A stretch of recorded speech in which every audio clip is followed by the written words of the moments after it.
Imaginez une guerre où celui qui bombarde le plus fort n'est pas forcément celui qui gagne.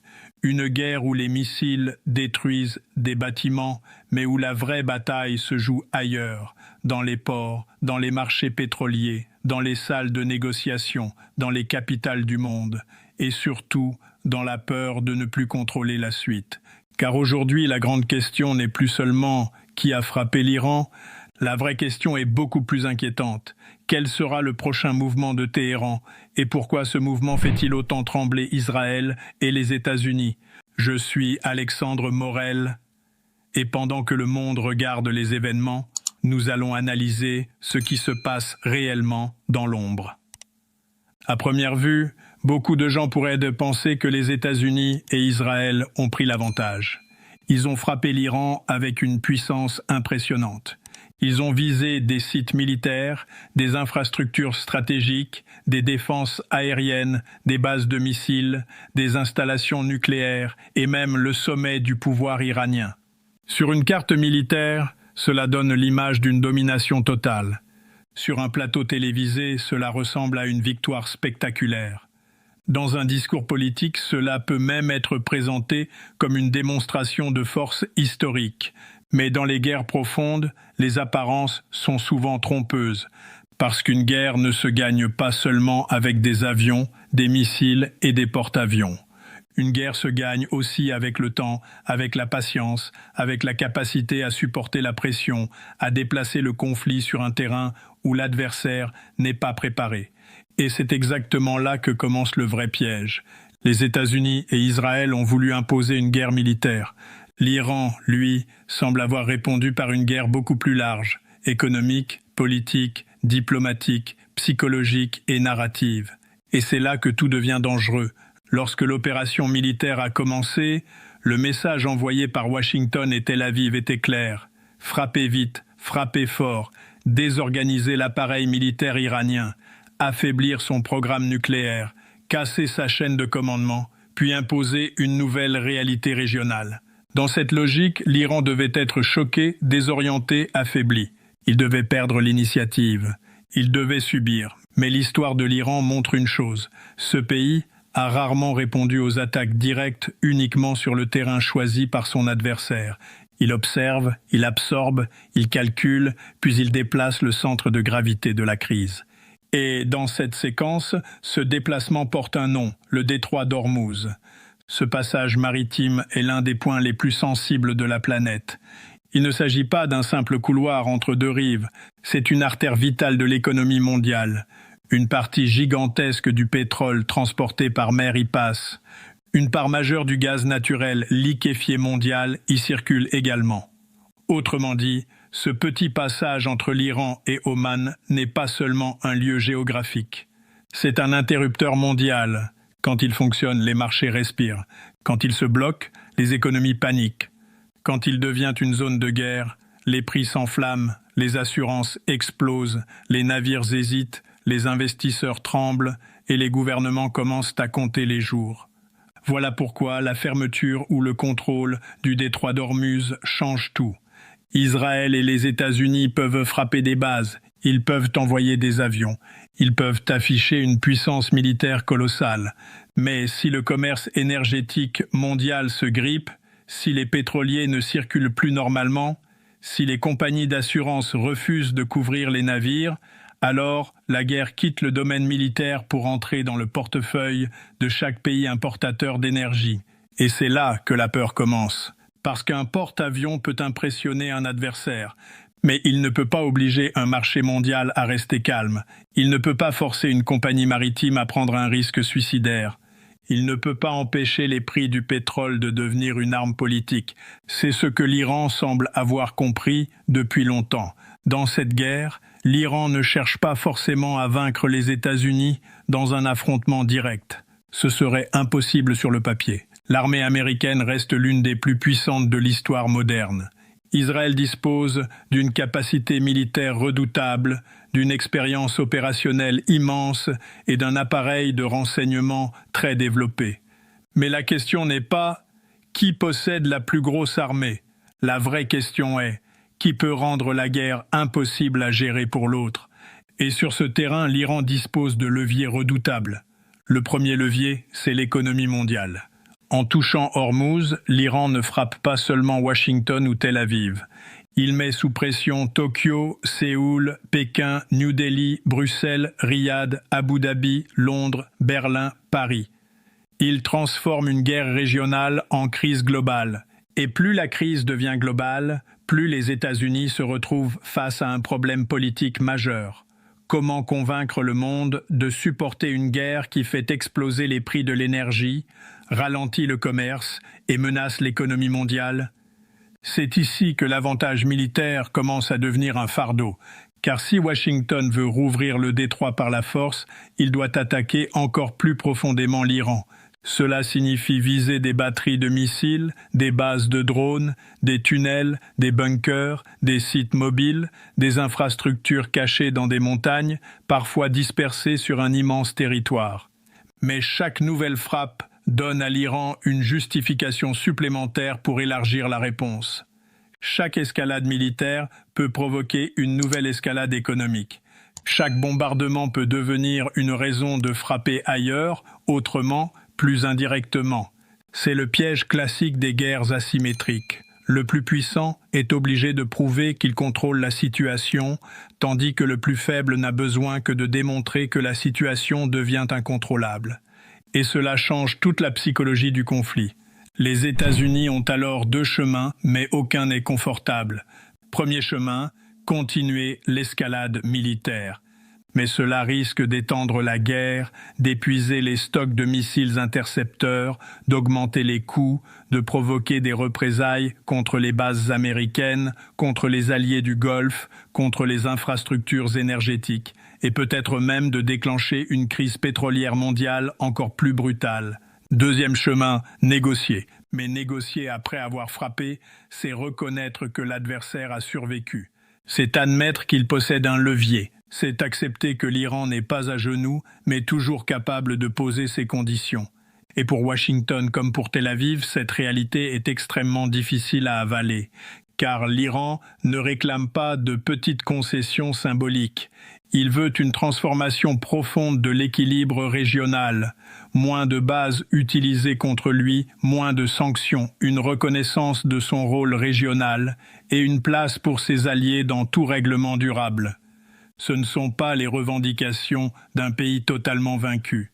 Ce sont les revendications d'un pays qui pense avoir encore assez de cartes pour forcer l'autre camp à calculer. Et c'est précisément cela qui fait peur. L'Iran n'a pas forcément besoin de gagner comme on gagne une bataille classique. Il lui suffit de créer une situation où chaque décision américaine devient mauvaise. Si les États-Unis frappent, ils aggravent la crise. S'ils négocient, ils reconnaissent le levier iranien. S'ils attendent, l'Iran se réorganise. S'ils élargissent la guerre, ils risquent d'embraser le Golfe. S'ils se retirent, ils donnent l'image d'un recul stratégique. Voilà le cœur du problème. Il n'y a plus de sortie simple. Et c'est ici que la théorie des jeux devient essentielle. Dans un conflit, celui qui domine n'est pas toujours celui qui possède la plus grande puissance brute. Celui qui domine est parfois celui qui dispose du plus grand nombre d'options à chaque niveau d'escalade. Au niveau bas, l'Iran peut utiliser des drones peu coûteux, des missiles, des groupes alliés, des attaques indirectes, des pressions maritimes. Au niveau moyen, il peut maintenir l'incertitude autour du détroit d'Ormuz, perturber les flux énergétiques, menacer les infrastructures du Golfe. Au niveau élevé, il peut accélérer son programme nucléaire, disperser ses capacités, rendre son savoir-faire plus difficile à détruire. À chaque étage de l'escalade, l'Iran peut encore jouer une carte.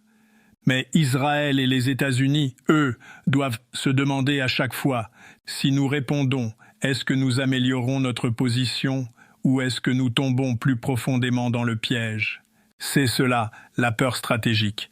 La première grande carte de l'Iran, c'est donc la carte nucléaire. Avant la guerre, l'Iran cherchait probablement à rester dans une zone ambiguë, assez avancée pour obtenir un levier diplomatique, mais pas assez loin pour déclencher une attaque totale. C'était une stratégie de seuil, un équilibre dangereux mais calculé. Mais la guerre a changé ce calcul, car du point de vue iranien, le message reçu est brutal. Même sans armes nucléaires officiellement déclarées, même sans franchir certaines lignes rouges, l'Iran peut être attaqué. Et dans ce cas, une conclusion terrible peut s'imposer à Téhéran. La seule vraie garantie contre de futures attaques serait une dissuasion beaucoup plus crédible. C'est un tournant majeur. Car lorsqu'un pays est frappé précisément pour empêcher son programme nucléaire d'avancer, il peut en tirer la conclusion inverse.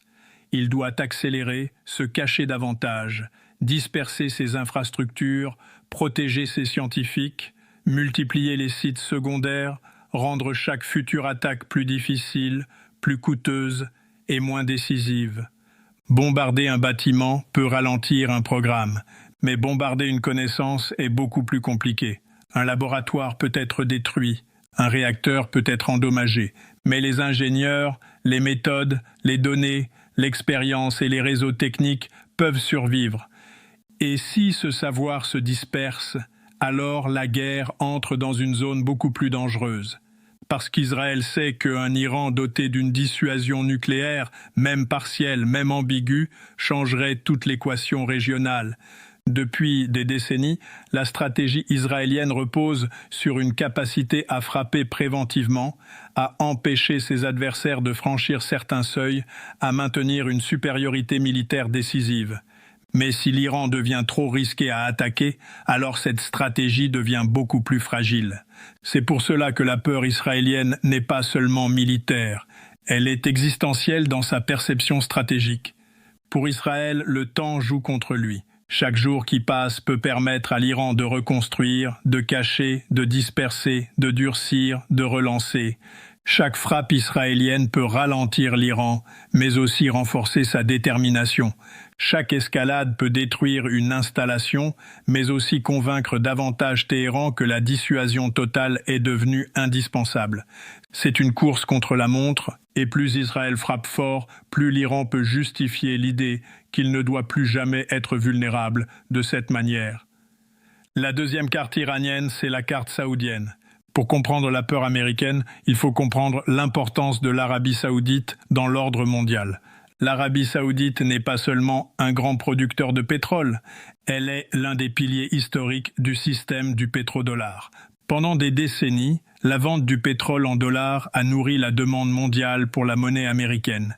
Cela a renforcé la puissance financière des États-Unis, soutenu leurs dettes, alimenté leur capacité à financer leur influence mondiale. Mais si la stabilité énergétique du Golfe se fissure, tout ce système tremble. Et l'Iran le sait, les infrastructures pétrolières saoudiennes sont vulnérables. Les installations de dessalement dans les pays du Golfe sont vitales. Les ports, les pipelines, les raffineries, les terminaux d'exportation sont des cibles extrêmement sensibles. Dans cette région, l'énergie n'est pas seulement une richesse. C'est une question de survie économique et parfois même sociale. Imaginez un instant une frappe majeure contre des installations pétrolières du Golfe. Les prix du pétrole pourraient grimper brutalement. Les chaînes logistiques seraient touchées. Les marchés financiers réagiraient violemment. Les gouvernements occidentaux devraient expliquer à leur population pourquoi le carburant, l'électricité, le transport, l'alimentation et l'inflation explosent à cause d'une guerre sans fin claire. Et c'est là que la guerre devient politiquement toxique. Un gouvernement peut vendre une opération militaire courte, il peut vendre une frappe chirurgicale, il peut vendre une démonstration de force, mais il est beaucoup plus difficile de vendre une guerre longue, chère, confuse, qui fait grimper les prix à la pompe et qui ne montre aucune victoire définitive. C'est le cauchemar de Washington, parce que l'opinion publique américaine supporte mal les guerres sans issue.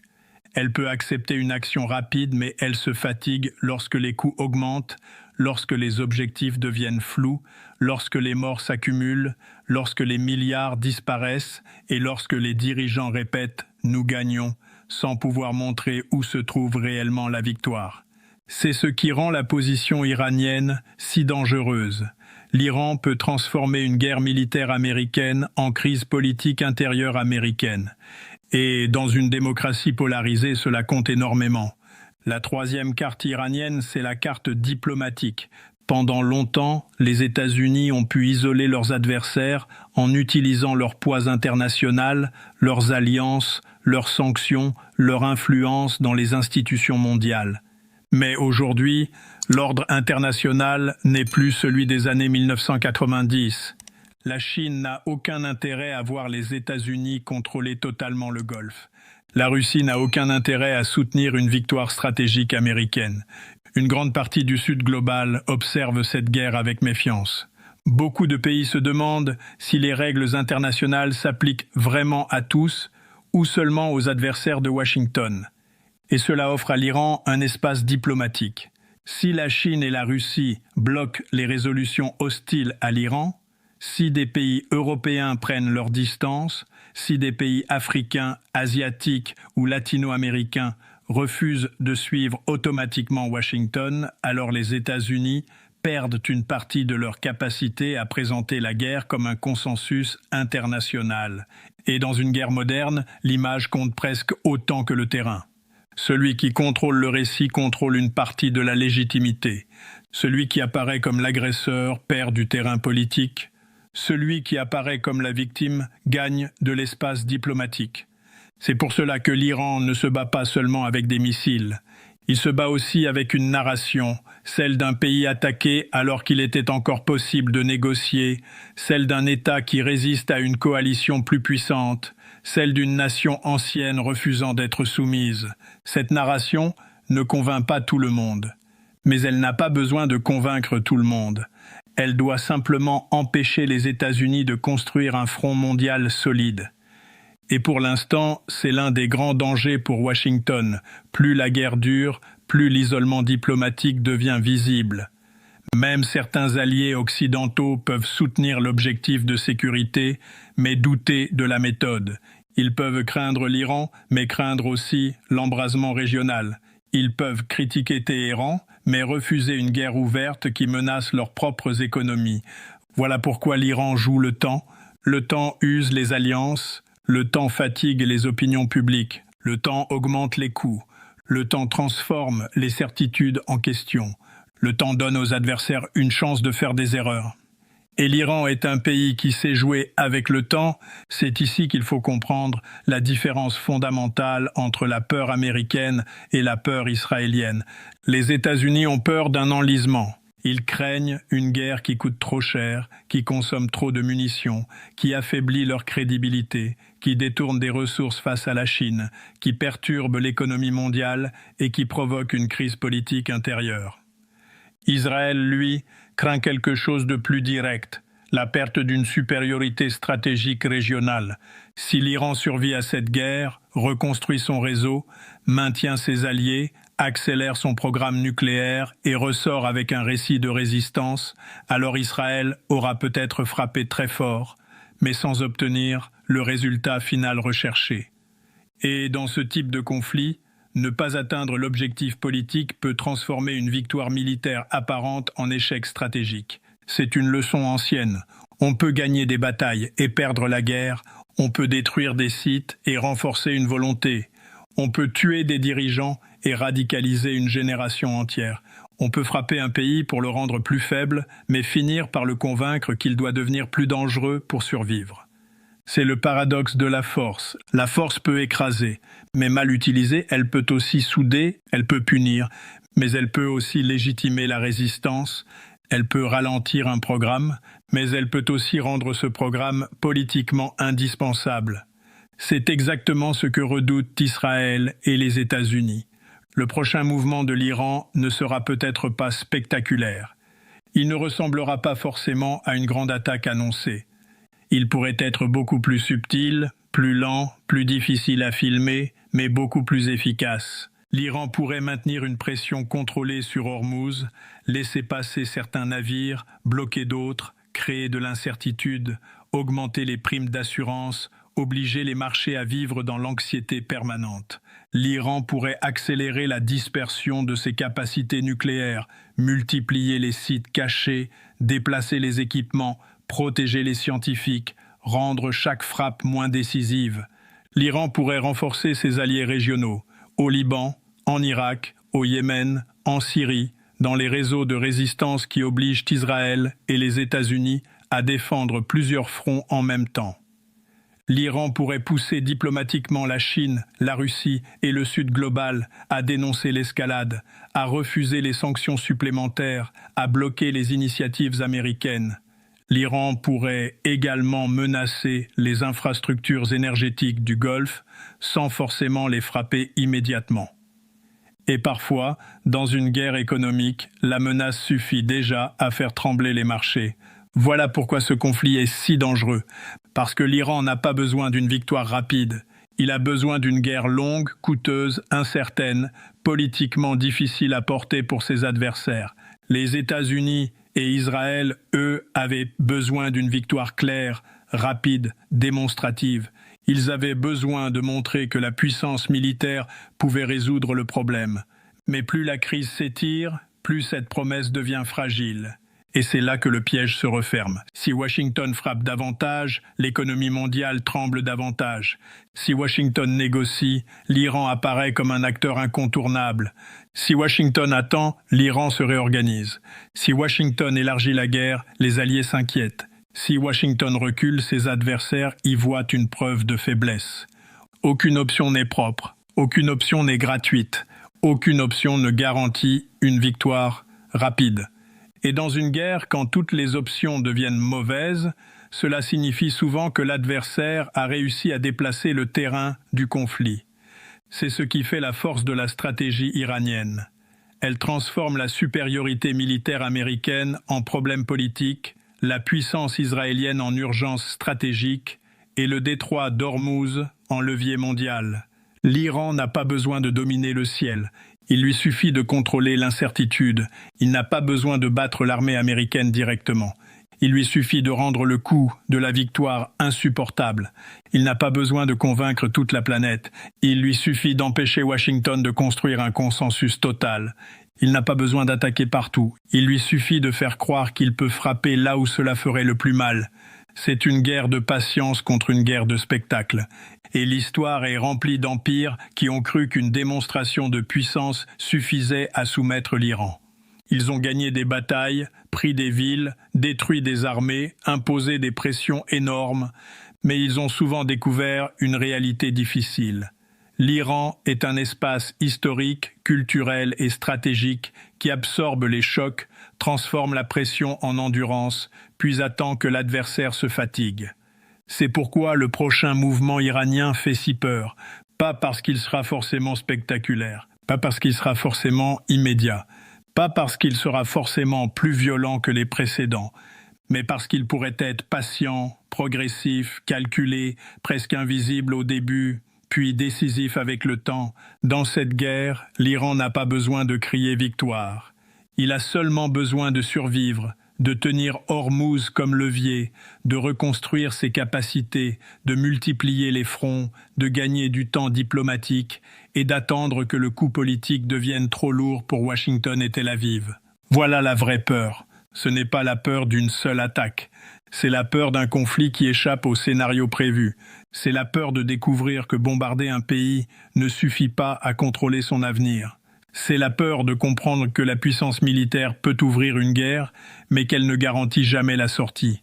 Et au fond, c'est peut-être la leçon la plus dure de cette crise. Dans certaines guerres, celui qui frappe le premier ne choisit pas toujours la fin de l'histoire. L'Iran n'a donc pas forcément besoin de lancer un coup spectaculaire pour inquiéter Israël et les États-Unis. Son arme la plus redoutable pourrait être beaucoup plus simple, la patience. Patienter pendant que les marchés s'inquiètent, patienter pendant que les alliances se fissurent, patienter pendant que les opinions publiques se fatiguent, patienter pendant que chaque option adverse devient plus coûteuse que la précédente. Et c'est précisément pour cela que le prochain mouvement de l'Iran est si difficile à anticiper.